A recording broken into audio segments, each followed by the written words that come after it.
Felicitaciones al Pato Donald.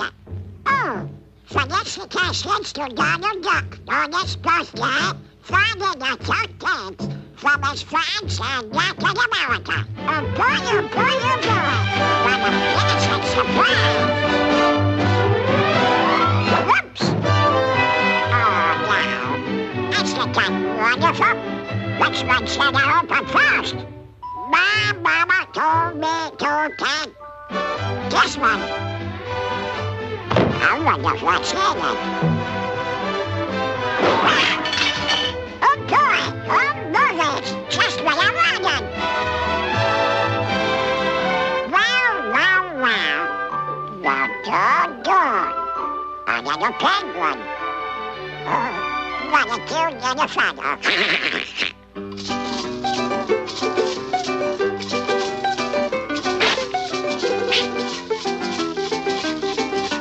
What is this? How do you open this thing anyway, huh? Good, I'm good, I tell you. On with the show!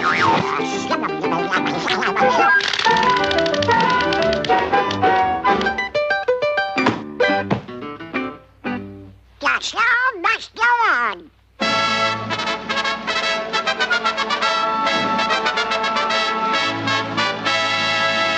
Aves raras. Aves raras? Si, senor. That means strange birds. Oh, sure. I know. Birds.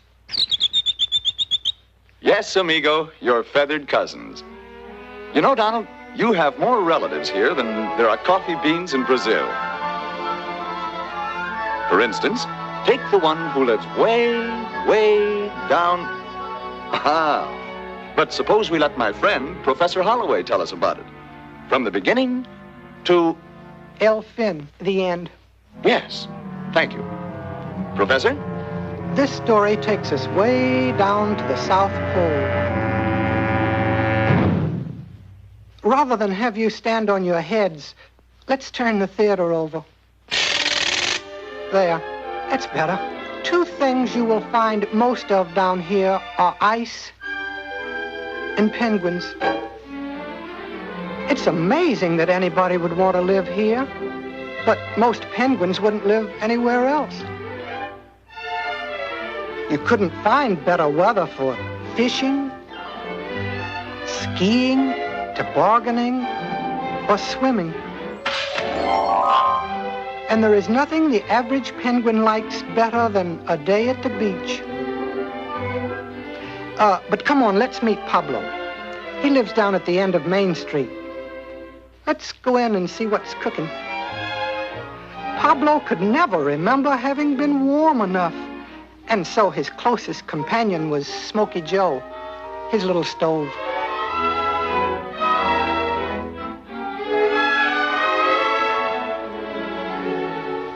Between chills, Pablo had one burning desire to spend the rest of his life on some tropical shore. So we see him bravely set forth for the isle of his dreams. The other penguins turned out to give him a big send-off. But when he gets just so far away from his stove,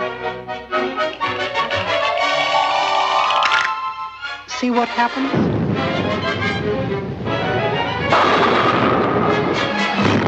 Too bad. Perhaps he'll give up this wild idea. But no, he's off to another stop. This time he's bringing a friend. Uh-oh. Uh-oh. Uh-oh. Oh, oh, oh, oh, oh, oh.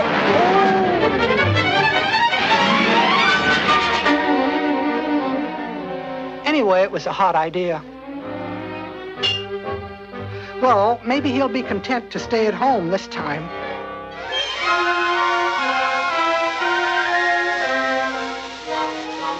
But no, there he goes, hot-footing it to the land of the sun. By now, the farewell committee has been reduced to 2.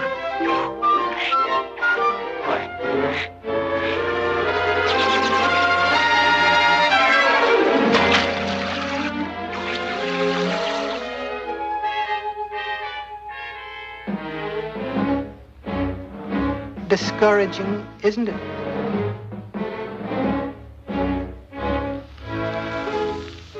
Suddenly, Pablo got one of those ideas that change a person's whole life. A boat. But where would he get a boat? Just watch.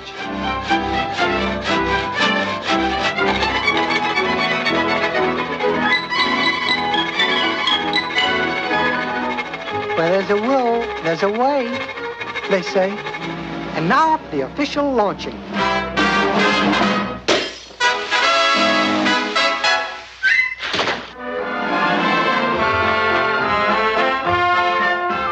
Day after day, the south wind carried him north.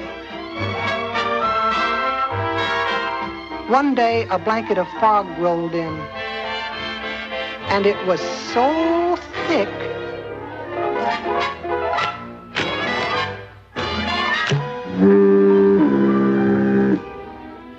must be near Cape Horn. As the fog lifted, he found himself headed straight through the Straits of Magellan and northward along Chile's rocky coast. One day a storm cloud came up. Just a little bitty old storm cloud, though, and he just tried awful hard to have its first storm. Didn't amount to much, though. One day on lookout, Pablo had a bit of a shock. A water spout off the port bow. But it proved to be the Juan Fernandez Islands where Robinson Crusoe once lived. And still does, apparently.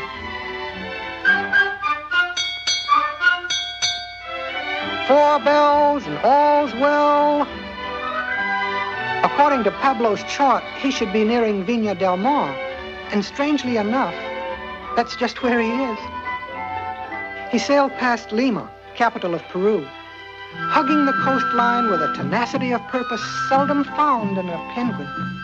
One day, his telescope picked out a city high up on top of a mountain. The map said it was Quito, and it was right smack on the equator.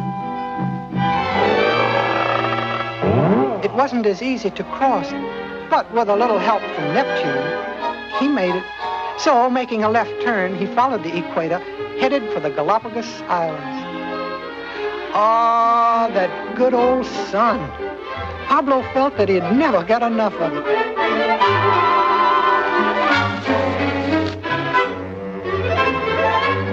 Oh, he hadn't counted on this. Things looked pretty bad. Help! Man the pumps, she's sprung a leak. Pipe all hands on deck. Do things, get going, take to the lifeboats, abandon ship, unruffle the mizzenmast and man the poops, and, well, don't just stand there, get going, swab the decks, and heavens.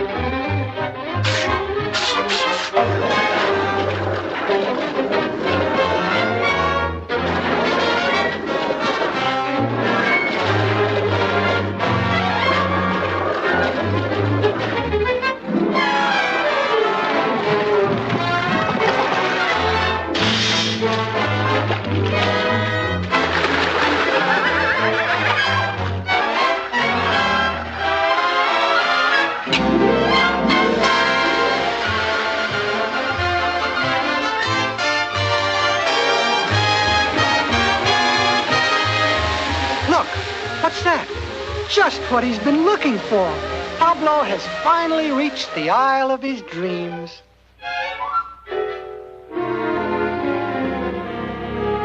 And so, as the warm tropical sun sinks slowly in the west, we leave little Pablo, a bird in paradise, a picture of health in his new coat of tan. He should be the happiest penguin in the world. Only sometimes he gets to thinking...